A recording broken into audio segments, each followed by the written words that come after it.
ઝારખંડમાં એનડીએ જેવું કંઈ છે જ નહીં, નીતિશ કુમારના ધારાસભ્યના નિવેદને ટેન્શન વધાર્યું.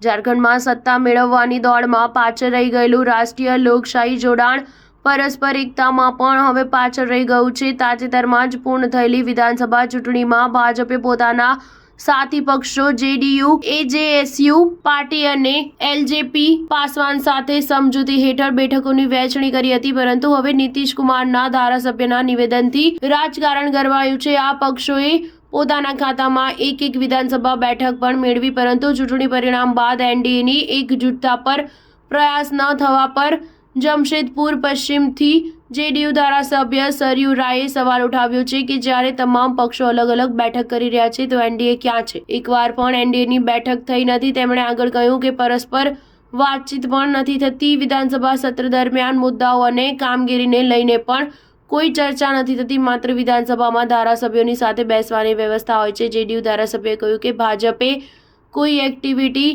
તો બતાવવી જોઈએ.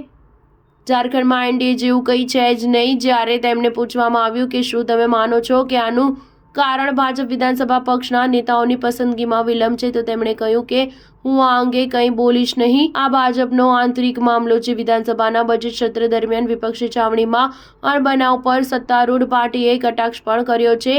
રાજ્ય સરકારના આરોગ્ય મંત્રી ડોક્ટર ઇરફાન અંસારીએ કહ્યું કે એવું લાગે છે કે વિપક્ષ મૌન વ્રત પર ઉતરી ગયો છે. સ્ટાર ન્યૂઝ 7 હંમેશા સચ્ચાઈની સાથે.